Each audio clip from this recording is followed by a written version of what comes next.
अब देखो बच्चों, अब हम आ जाते हैं नेक्स्ट टॉपिक पर और ये है oxidation state in coordination bond. Okay, तो देखो बच्चों, जब कोऑर्डिनेशन बॉन्ड दो एटम के बीच में बनता है तो इन बॉन्डेड एटम्स के क्या ऑक्सीडेशन नंबर होंगे, इसके कुछ रूल्स हैं। आज हम उन्हीं रूल्स को यहाँ पर डिस्कस करेंगे। तो देखो, इसमें से जो फर्स्ट रूल है, फर्स्ट रूल ये कहता है कि जब कोऑर्डिनेशन बॉन्ड बनता है और जो इलेक्ट्रॉन पेयर डोनर एटम है उसकी इलेक्ट्रोनेगेटिविटी इलेक्ट्रॉन पेयर एक्सेप्टर जो एटम है उससे कम है, या फिर दोनों एटम जो इलेक्ट्रॉन पेयर डोनर हैं और जो इलेक्ट्रॉन पेयर एक्सेप्टर हैं बिल्कुल सेम है या सेम इलेक्ट्रोनेगेटिविटी है, तो इलेक्ट्रॉन पेयर डोनर पर 2 पॉजिटिव चार्ज लगेगा और जो इलेक्ट्रॉन एक्सेप्टर होगा बच्चों उस पर 2 नेगेटिव चार्ज आएगा। ओके, यही मैंने लिखा है कि when electron pair donor atom is less electronegative than electron pair acceptor, then donor atom acquires 2 positive charge, means इसका जो ऑक्सीडेशन नंबर होगा बच्चों वो 2 प्लस में होगा, and acceptor acquires 2 negative charge, और जो इलेक्ट्रॉन पेयर एक्सेप्टर होगा उस पर 2 नेगेटिव चार्ज होगा। And when same electronegative atoms, ठीक है, electronegative atoms form coordination bond.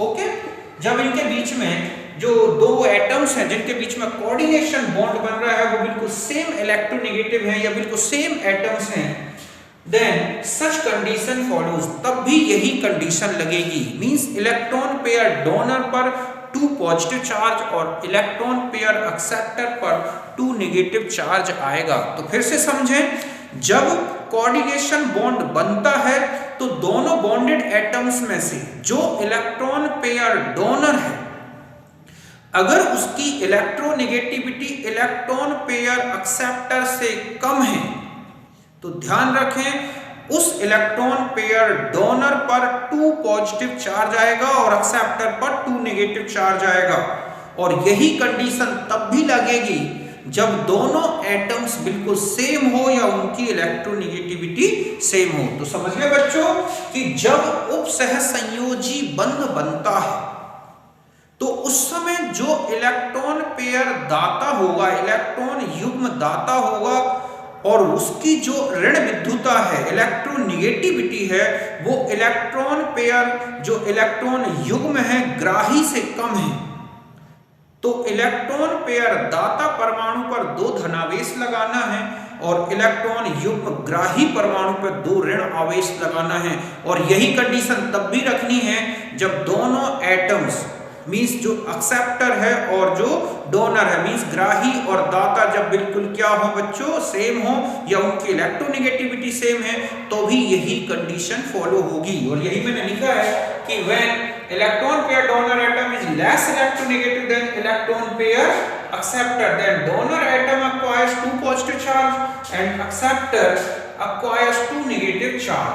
Okay, and when same electronegative atom forms coordination bond then such condition follows। समझ गए बच्चों, जब इलेक्ट्रॉन युग्म दाता कम ऋण विद्युती हो तथा ग्राही उच्च ऋण विद्युती हो तो दाता में 2 धनावेश तथा ग्राही में 2 ऋणावेश आता है।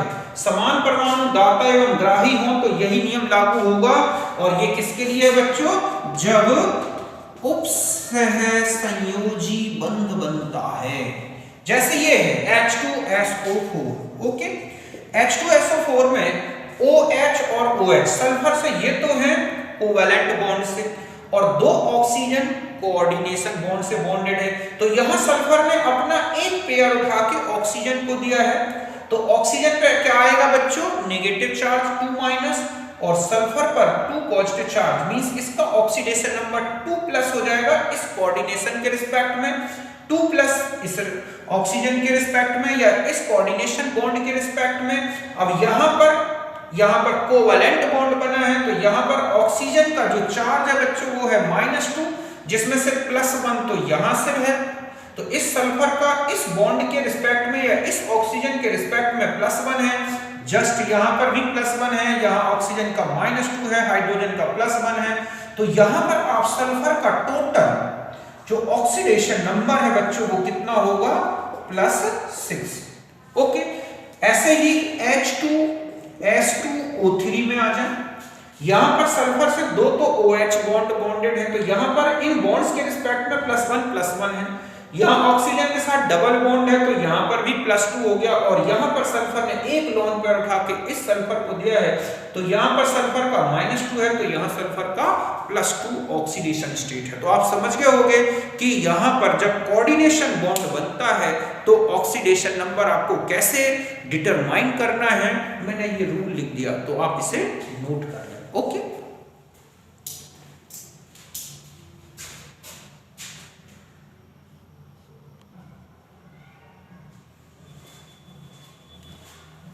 अब देखो बच्चों नेक्स्ट रूल क्या है। अब आता है कि कोऑर्डिनेशन बॉन्ड में जो बॉन्डेड एटम्स हैं उनमें से जो इलेक्ट्रॉन पेयर डोनर है वो इलेक्ट्रॉन पेयर एक्सेप्टर से कहीं ज्यादा इलेक्ट्रोनेगेटिव है।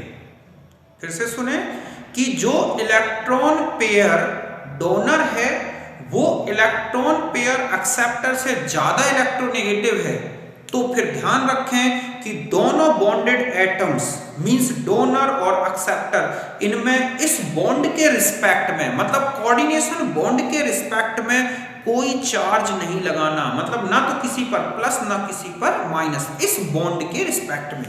यही मैंने लिखा है कि in coordination bond when electron pair donor is more electronegative than electron pair acceptor, then no any charge developed in both bonded atoms। समझ गए बच्चों कि दोनों जो बॉन्डेड एटम्स हैं उनमें से इलेक्ट्रॉन पेयर जो डोनर है जब उसकी इलेक्ट्रोनेगेटिविटी इलेक्ट्रॉन पेयर एक्सेप्टर से ज्यादा है तो आप इस कोऑर्डिनेशन बॉन्ड के रिस्पेक्ट में कोई चार्ज नहीं लगाएंगे। समझ गए बच्चों कि उपसहसंयोजी बंध में इलेक्ट्रॉन युग्म दाता परमाणु की ऋण विद्युता इलेक्ट्रॉन युग्म ग्राही से अधिक होती है तो बंधित दोनों परमाणुओं में कोई आवेश नहीं लगाना इस बंध के रिस्पेक्ट में। जैसे ये है HNC, HNC में HN और C, तो N और C पहले तो ये हैं कोवैलेंट बॉन्ड सहसंयोजी बंध डबल बॉन्ड, और नाइट्रोजन ने अपना एक लोन पेयर देके और इसको ऑक्टेट कंप्लीट कर रखा है। तो ध्यान रखें कि इस डबल बॉन्ड और इस सिंगल बॉन्ड के रिस्पेक्ट में इसकी तो जो ऑक्सीडेशन नंबर है नाइट्रोजन का वो हो गया -3, हाइड्रोजन का +1 और कार्बन का +2। ये कोऑर्डिनेशन बॉन्ड नाइट्रोजन कार्बन को पेयर दे रहा है, नाइट्रोजन की इलेक्ट्रोनेगेटिविटी कार्बन से ज्यादा है तो हम ना तो नाइट्रोजन पर पॉजिटिव चार्ज लगाएंगे और ना ही कार्बन पर नेगेटिव चार्ज। ध्यान रखें, समझ गए ना, क्यों? क्योंकि ये केवल इसको पेयर दे रहा है, इसकी इलेक्ट्रोनेगेटिविटी ऑलरेडी इससे ज्यादा है, तो ऐसा कभी होगा नहीं कि कम इलेक्ट्रोनेगेटिव एटम अधिक इलेक्ट्रोनेगेटिव एटम को पॉजिटिव चार्ज में डेवलप कर दे। तो यहां कंडीशन समझ गए ना। जस्ट ऐसा ही CO में देखो, ऑक्सीजन, इसमें जो ऑक्सीजन है वो इलेक्ट्रॉन पेयर डोनर होता है, CO में कार्बन को पेयर देता है, तो इस बॉन्ड के रिस्पेक्ट में हमें कोई ऑक्सीडेशन नंबर डेवलप नहीं करनी, यहाँ केवल +2 इस डबल बॉन्ड के रिस्पेक्ट में है तो ऑक्सीजन की -2 है। जस्ट ऐसा ही आप देखोगे कोऑर्डिनेशन कंपाउंड्स में होता है। कोऑर्डिनेशन कंपाउंड्स में जब हम देखते हैं कि जो सेंट्रल मेटल एटम होता है चाहे वो पॉजिटिव चार्ज रखे और चाहे न्यूट्रल रहे, जब उससे लिगेंड आकर जुड़ता है तो लिगेंड का जो एटम इलेक्ट्रॉन पेयर डोनर होता है उसकी इलेक्ट्रोनेगेटिविटी तो मेटल से ज्यादा होती है। ऐसे में मेटल में कोई नेगेटिव चार्ज डेवलप नहीं होता, ना ही लिगेंड पर कोई पॉजिटिव चार्ज डेवलप नहीं होता। जैसे हम ये कहें कि Fe ये एक कॉम्प्लेक्स है FeNH3 6+2, तो ये जो +2 चार्ज है बच्चों ये Fe का है। तो यहां पर ऐसा नहीं है कि हम नाइट्रोजन का लोन पेयर इसको दे रहे हैं Fe तो हम यहां पर 2 पॉजिटिव चार्ज लगा दें और यहां 2 नेगेटिव चार्ज लगा दें, ये गलत होगा। यहां पर हमें इस बॉन्ड के रिस्पेक्ट में या इस बॉन्ड के रिस्पेक्ट में, इस कोऑर्डिनेशन बॉन्ड के रिस्पेक्ट में मेटल पर कोई चार्ज नहीं लगाना और ना ही लिगेंड पर, चाहे लिगेंड न्यूट्रल हो, नेगेटिव चार्ज वाला हो, पॉजिटिव चार्ज वाला हो, हमें कोऑर्डिनेशन बॉन्ड के रिस्पेक्ट में कोई चार्ज नहीं लगाना। मीन्स इस बॉन्ड में इसके कारण, इन बॉन्ड्स के कारण किसी भी प्रकार का ऑक्सीडेशन नंबर चेंज नहीं होगा। +2 है तो वो +2 ही रहेगा मेटल के ऊपर। तो आप समझ गए होंगे कि कोऑर्डिनेशन कंपाउंड में मेटल एटम पर कोई नेगेटिव चार्ज क्यों नहीं लगाते, क्योंकि ये रूल है। ओके, तो यहां तक आप अच्छी तरह समझ गए होंगे, इसे नोट करें।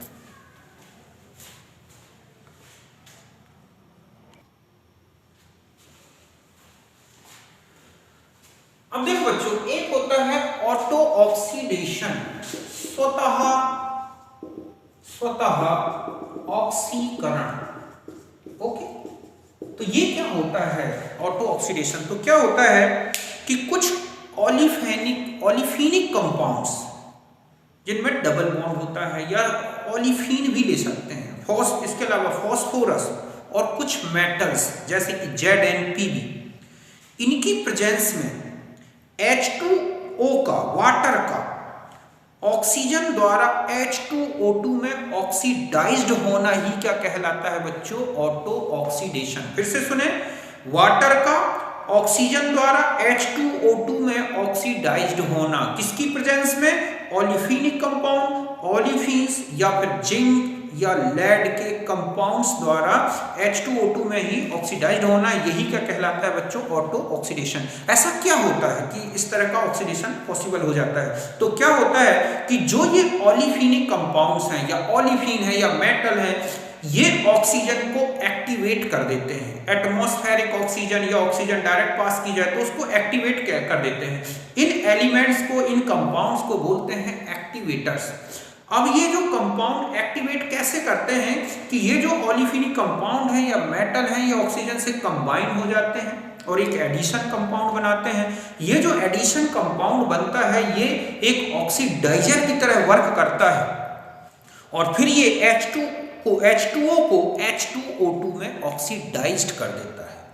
समझ गए ना बच्चों? और यही मैंने लिखा है कि oxidation of water in H2O2 by oxygen in the presence of olefinic compounds, phosphorus, certain metals जैसे कि ZnPb is called octo-oxidation, and substance such as phosphorus, olefinic compounds, etc. can activate the oxygen are called activators. इनमें ये property होती है कि ये normal जो oxygen है O2 को, उसको एक्टिवेट कर देते हैं। अब करते कैसे हैं एक्टिवेट? देखो बच्चों, these activators is supposed to first combine oxygen to form addition compound which acts as a oxidizer and reacts with water to form, ठीक है, oxidized into H2O2। तो पहले ये ओलिफिनिक कंपाउंड या मेटल्स ऑक्सीजन को एब्जॉर्ब करते हैं और एक एडिशन कंपाउंड बनाते हैं। ये जो एडिशन कंपाउंड बनता है बच्चों, ये एक ऑक्सीडाइजर होता है और ये H2O को किस में कन्वर्ट कर देता है? H2O2। आपने देखा होगा ओलिफिन से कार्बोनाइल कंपाउंड्स बनाते हैं तो एक ओजोनाइड प्रोसेस आती है, एल्कीन का ओजोनोलाइसिस किया जाता है। तो ओजोनोलाइसिस करते हैं तो आप देखोगे कि एल्कीन जो है वो ऑक्सीजन या ओजोन के साथ एक एडिशन कंपाउंड बना लेता है। फिर वो जो ओजोनाइड बनता है, वो ओजोनाइड आपने देखा होगा H2O को H2O2 में कन्वर्ट कर देता है। तो वो भी एक ऑटो ऑक्सीडेशन का ही एग्जांपल है।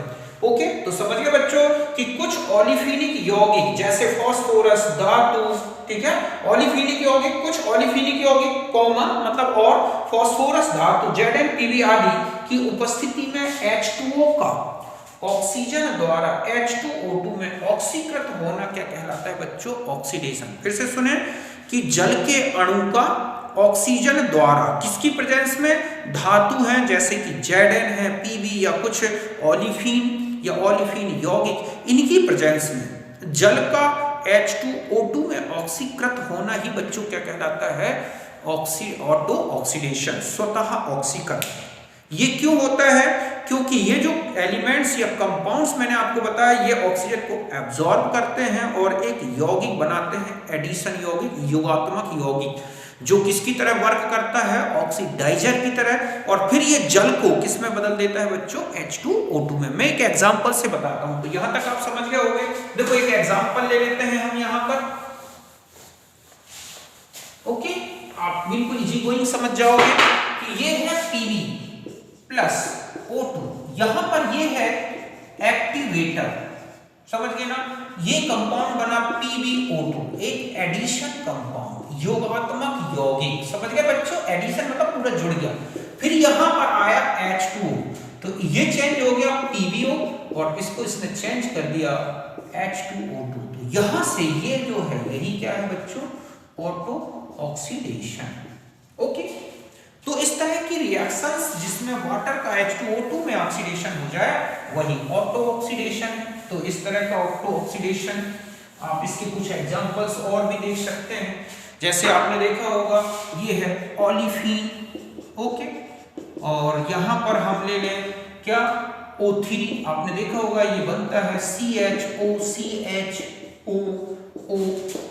ये है। फिर यहां पर हम लेते हैं H2O2, तो ये जो ऑक्सीजन है ये तो एल्कीन चेंज हो जाते हैं कार्बोनाइल कंपाउंड्स में, और ये जो H2O है बच्चों ये किसमें चेंज हो गया, H2O2 में। ये ऑक्सीजन यहाँ ट्रांसफर हो गया, तो यहां से यहां पर ये भी एक क्या है, ऑटो ऑक्सीडेशन। तो ऐसे तो बहुत सारी रिएक्शंस हैं। तो यहां तक समझ गए होंगे कि ऑटो ऑक्सीडेशन क्या है। तो इसका जो एक एप्लीकेशन देखने को मिलता है बच्चों, वो मिलता है ऑटो कैटालिसिस में, सॉरी इंड्यूस्ड कैटालिसिस में।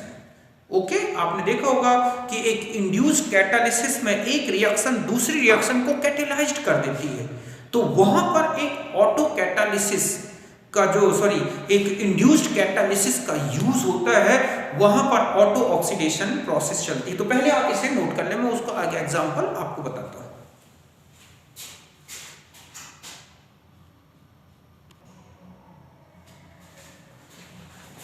अब देखो बच्चों, इसका एक एप्लीकेशन बताता हूं मैं आपको ऑटो ऑक्सीडेशन का, और ये होता है इंड्यूस्ड कैटालिसिस में। ओके, इंड्यूस्ड कैटालिसिस का मतलब है कि एक रिएक्शन तो एक नॉर्मल कंडीशन में हो रही है और उसी कंडीशन में दूसरी रिएक्शन पॉसिबल नहीं हो रही है, लेकिन दोनों रिएक्शन को एक साथ मिला दिया जाए तो उसी कंडीशन में दोनों रिएक्शन पॉसिबल हो गई।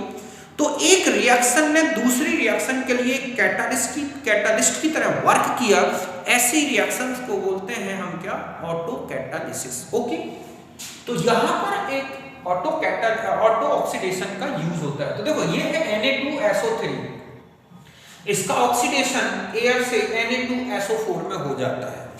इसी कंडीशन में Na3ASO3 का ऑक्सीडेशन नहीं होता, कोई रिएक्शन नहीं होती अगर हम इसे दोनों को इंडिविजुअल रिएक्शन अलग अलग कराते हैं। लेकिन जब हम इन दोनों को मिला दें और फिर ऑक्सीजन पास करते हैं तो हम देखते हैं दोनों ऑक्सीडाइज्ड हो गए।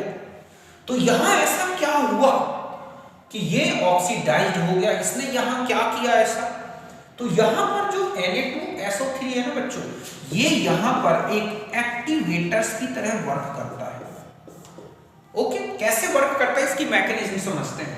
यहां देखो ऑटो ऑक्सीडेशन का कॉन्सेप्ट आता है कि Na2SO3 ने O2 को एब्जॉर्ब करके एक एडिशन कंपाउंड बना लिया, एक पेरोक्साइड जैसा, कैरो एसिड जो होता है ना बच्चों, उसके सॉल्ट ही जैसा ये बन गया। ओके, फिर क्या होता है कि ये एक एक्टिवेटेड हो गया, ये क्या हो गया, एक्टिवेटेड कंडीशन में आ गया, मतलब ऑक्सीजन को इसने एक्टिवेट कर दिया।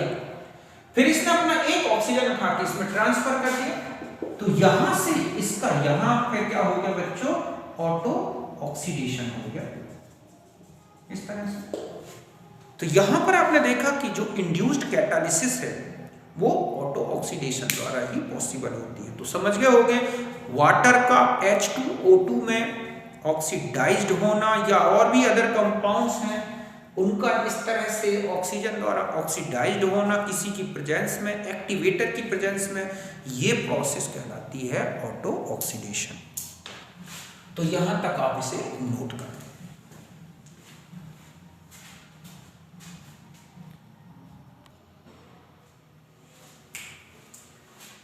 अब देखो बच्चों, एक है डायरेक्ट और इनडायरेक्ट रिडॉक्स रिएक्शंस, प्रत्यक्ष और अप्रत्यक्ष रिडॉक्स रिएक्शंस।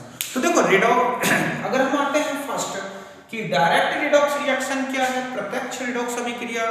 तो redox reaction takes place in same vessel or same solution is called direct redox reaction. समझ गए बच्चों कि जब कोई रिडॉक्स रिएक्शन एक ही वेसल में या एक ही सॉल्यूशन में चल रही हो तो हम उसे बोलते हैं डायरेक्ट रिडॉक्स रिएक्शन।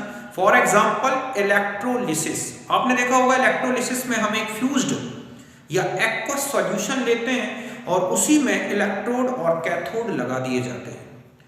तो इलेक्ट्रोड और कैथोड जब हम एक ही सॉल्यूशन में रखते हैं तो जो सॉल्यूशन के कैटाइंस हैं ना वो कैथोड में रिड्यूस्ड हो जाते हैं और एनाइंस कहाँ चले जाते हैं बच्चों, एनोड में ऑक्सीडाइज्ड हो जाते हैं। तो ये एक क्या है, डायरेक्ट रिडॉक्स रिएक्शन। तो समझ गए बच्चों कि जब रिडॉक्स अभिक्रिया एक ही विलयन में चलती है, मींस एक ही विलयन में इलेक्ट्रोड लगा दिए जाते हैं तो विलयन के जो कैटाइन और एनाइन हैं वो कैटाइन तो कैथोड में रिड्यूस हो जाते हैं और जो एनाइन है वो एनोड में ऑक्सीडाइज्ड हो जाते हैं। तो हम इसे बोलते हैं प्रत्यक्ष रिडॉक्स रिएक्शन। तो यही मैंने लिखा है कि the redox reaction takes place in same vessel, और हम ये कह सकते हैं और सेम ओके सॉल्यूशन, एक ही सॉल्यूशन में, is called direct redox reaction. For example है इलेक्ट्रोलिसिस।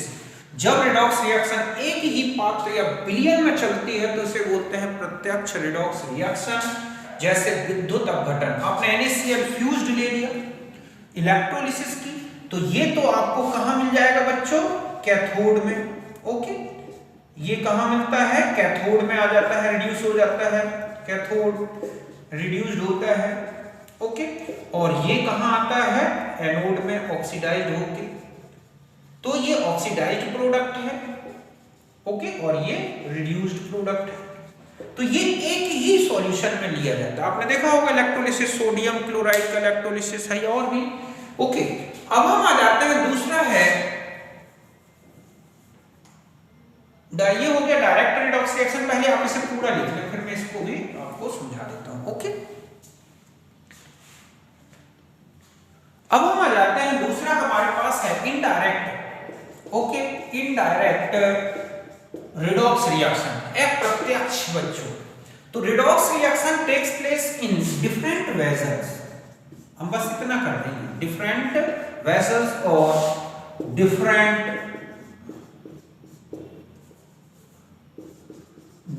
सॉल्यूशंस। समझ गए बच्चों? फिर से देखें कि the redox reaction takes place in different vessels और different solution is called indirect. इसी को क्या बोलते हैं, indirect redox reaction. For example इसमें होता है इलेक्ट्रोकेमिकल सेल। ओके, जब रिडॉक्स रिएक्शन एक ही पात्र में ना हो के क्या लिखें, विभिन्न पात्र में होती है, विभिन्न पात्र या विलयनों में होती है, तो इसे बोलते हैं अप्रत्यक्ष रिडॉक्स रिएक्शन। जैसे कि आपने देखा होगा विद्युत रासायनिक सेल जो होते हैं, किसमें मिलता है बच्चों, ये आपको विद्युत रासायनिक सेल। आपने देखा होगा विद्युत रासायनिक सेल में कि यहाँ पर हम एक, जैसे कि गैल्वेनिक सेल आप पढ़ा है ना, डैनियल सेल, कि यहाँ पर आपने ले लिया क्या कि ये है आपके पास Zn एनोड। ओके, यहाँ पर है ZnSO4, ये है कॉपर कैथोड। ओके, यहाँ पर है कॉपर सल्फेट का सॉल्यूशन, यहाँ पर एक सॉल्ट ब्रिज लगा होता है, ये गैल्वेनोमीटर होता है। तो जब हम इसमें क्या होती है, रिएक्शन होती है, सेल रिएक्शन, तो आप देख रहे हैं कि दो डिफरेंट वेसल्स हैं, दो डिफरेंट सॉल्यूशंस हैं, दो डिफरेंट इलेक्ट्रोड्स हैं। तो यहां पर ये इनडायरेक्ट रिडॉक्स रिएक्शन है। ये किस में मिलती है बच्चों, इलेक्ट्रोकेमिकल सेल्स में, डैनियल सेल या जो भी आप इलेक्ट्रोकेमिकल सेल, इलेक्ट्रोकेमिस्ट्री 12th में मिलता है ये पूरा पार्ट। तो यहां पर जो जिंक है ये ऑक्सीडाइज होता है, Zn2++2 इलेक्ट्रॉन, ये कहां पर, एनोड पर होती है रिएक्शन, और कैथोड पर क्या होगी, copper 2++2 electron is equal to C। तो यहां पर ये रिडक्शन हो रही है। तो इस तरह के रिएक्शन को, रिडॉक्स रिएक्शन को हम क्या बोलते हैं, इनडायरेक्ट। तो जो इलेक्ट्रोलिसिस है, इलेक्ट्रोकेमिकल सेल्स हैं, ये सब बच्चों रिडॉक्स रिएक्शंस से रिलेटेड है। इलेक्ट्रोकेमिकल सेल में क्या होता है कि chemical energy converted into electrical energy, या उसी को गैल्वेनिक सेल भी बोलते हैं, इलेक्ट्रोकेमिकल सेल और galvanic cell. In this cell chemical energy converted into electrical energy, ठीक है, बाय रिडॉक्स रिएक्शन, और स्पॉन्टेनियस रिडॉक्स रिएक्शन होती है। But in electrolytic cell the electrical energy converted into chemical energy by non spontaneous redox reaction. लेकिन होती दोनों में redox reaction है, एक में डायरेक्ट रिडॉक्स रिएक्शन है, एक में इनडायरेक्ट रिडॉक्स रिएक्शन है। तो रिडॉक्स रिएक्शन तो बहुत जगह रिलेटेड है, बहुत सारे एप्लीकेशंस हैं, हम देखेंगे रिडॉक्स रिएक्शंस के क्या क्या एप्लीकेशंस हैं। तो यहाँ तक बात समझ गए होंगे कि आपको मैंने 3 पॉइंट्स बताए। कोऑर्डिनेशन कंपाउंड्स में आप ऑक्सीडेशन नंबर कैसे डिटरमाइन करें, आप अच्छी तरह समझ गए होंगे, उस वीडियो को अच्छी तरह देखें। दूसरा मैंने ऑटो ऑक्सीडेशन बताया कि H2O का H2O2 में ऑक्सीडेशन होना, प्रेजेंस ऑफ, ठीक है, फास्फोरस, पॉलीफिनिक, जिंक, लेड कंपाउंड्स। और ये तीसरा बताया आपको डायरेक्ट और इनडायरेक्ट रिडॉक्स रिएक्शंस। अब हम जो नेक्स्ट वीडियो लेंगे बच्चों, उसमें हम देखेंगे रिडॉक्स इक्वेशंस को कैसे बैलेंस्ड करें, जिसमें हम 2 मेथड्स लेंगे। एक तो हमारा आएगा कौन सा, आयन इलेक्ट्रॉन मेथड, और दूसरा आएगा क्या, उसमें ऑक्सीडेशन मेथड। बहुत ही इजी है, बट उनको अच्छी तरह से समझोगे तो बहुत इजी गोइंग, कोई भी रिडॉक्स इक्वेशन आपको दे दिया जाए, आप बहुत इजी गोइंग उसको क्या चेंज कर सकते हैं, आप उसे बैलेंस्ड कर सकते हैं। अगर आपको रिडॉक्स रिएक्शन बैलेंस्ड करना आता है तो आप ऑक्सीडाइजर और रिड्यूसर का क्या कैलकुलेट कर सकते हैं, इक्विवेलेंट मास। ओके, आप पहचान सकते हैं कि उसमें कौन रिड्यूसर है, कौन ऑक्सीडाइजर है, कितने इलेक्ट्रॉन का ट्रांसफर हो रहा है। ये क्वेश्चन ही कंपटीशन में आते हैं। तो अब हम मिलेंगे नेक्स्ट वीडियो में, जिसमें हम बैलेंसिंग ऑफ रिडॉक्स इक्वेशंस के बारे में पढ़ेंगे। तो मिलते हैं नेक्स्ट, तब तक के लिए बाय, नमस्कार, थैंक यू।